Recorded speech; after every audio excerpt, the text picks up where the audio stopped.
Salam, welcome to the African Diaspora News Channel. I am Wangil Zalalam bringing you this report. Today's report is about an article Al Jazeera wrote about UAE spies monitoring the conversation between Michelle Obama, then she was the First Lady, and the Qatar Royal Sheikha.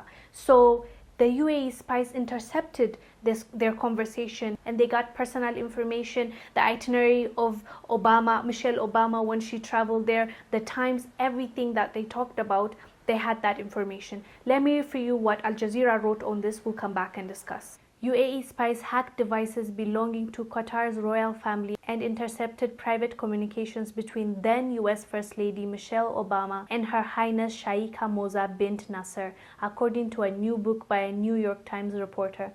Previous news reports have highlighted the sophisticated intelligence operations carried out by the UAE with the assistance of former US operatives, targets including government officials, United Nations office in New York, and FIFA executives. But a Times story on Saturday with experts of the book This Is How They Tell Me the World Ends by Times, cybersecurity journalist Nicole Perloth is the first to report on the surveillance of email communications in late 2015 between Obama and Sheikha Moza, wife of Qatar's former Emir Sheikh Ahmed bin Khalifa Al Thani. The communications intercepted included personal reflections, security details, and an itinerary change after Obama was scheduled to speak in Qatar at Her Royal Highness Annual Education Summit in Doha.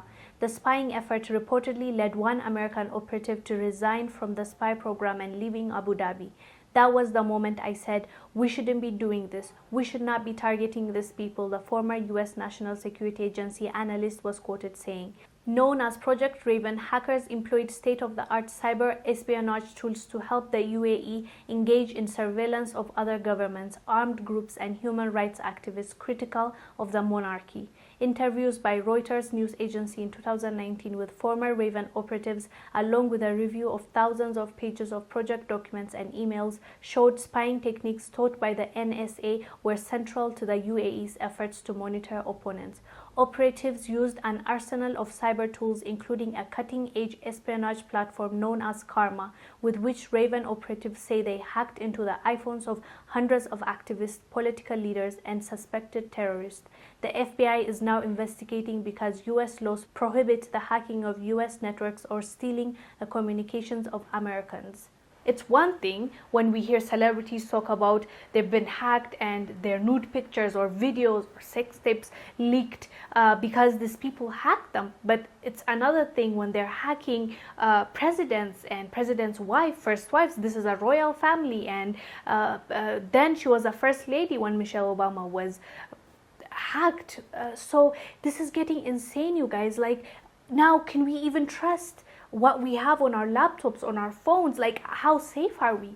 If these people, I'm sure they're using expensive antiviruses and they have IT teams protecting them from this, and they still get hacked. So what is it going to mean for us normal people living our lives? I'm sure, granted, we might not have secrets or things that other governments might want from us, but this article says that they were even hacking activists. Like, think about it this way: you don't have to be a high profile person. If you speak against someone, or if you speak against the government, they literally is just pressing something and they're in your life.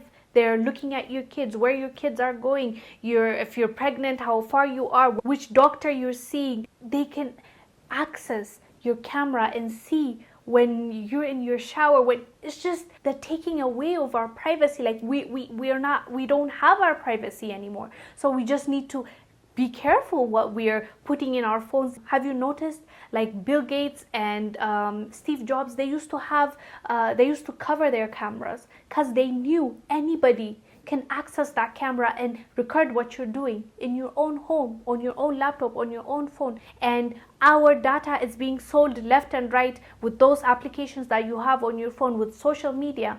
Everybody that is giving you free service is taking information from you and selling it. You are the product. We are the product. So this makes me more paranoid.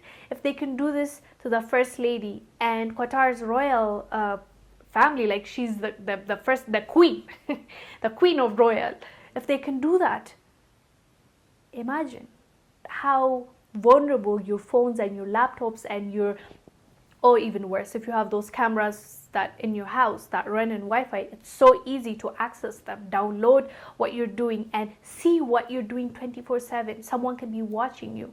I'm not trying to creep you out and scare you, but that's the reality that we're living in, and we need to be careful. So if you need to put a sticker on your laptop, on the camera, only take it off when you need to use the camera. Your phones, what you can do is maybe put it under a pillow or throw it away when you're naked and you don't want people to see you. Just keep that in mind so that you can at least protect yourself a little bit. And it's not just the camera, it's also the recording. Like, you know, your phone is there, you have not turned it on, but it can still, somebody can tap into it and they can still record what you're saying and hear what you're saying. I know I'm creeping you out, probably. If you didn't know, I'm sure you know by now. A lot of people talked about this before, especially the first one that blew the whistle on this was Snowden. And thank God for him. He's now in hiding in Russia. And he says he doesn't even trust. When he buys a phone, he takes out everything, dismantles it, takes out the audio, the camera, and uses it, and he probably throws it, or the way he uses it is just a lot of work, and most of us normal people, we don't know how to do that. So they've been telling us. So if you didn't hear about that, please go check out Snowden and see what he did for us and told us, even though we're still using the technology and we're still vulnerable, at least we know. So that's why I'm saying protect yourself the little you can. You can't always do that, but at least if you're aware, you can cover yourself just a little bit more, you know. Anyways, guys, do let us know down below what your thoughts are about Michelle Obama and the Royal of Qatar. Actually, their messages were intercepted. Let us know down below. I am Wingil Zalal. I'm bringing you this report. I'll see you on the next one.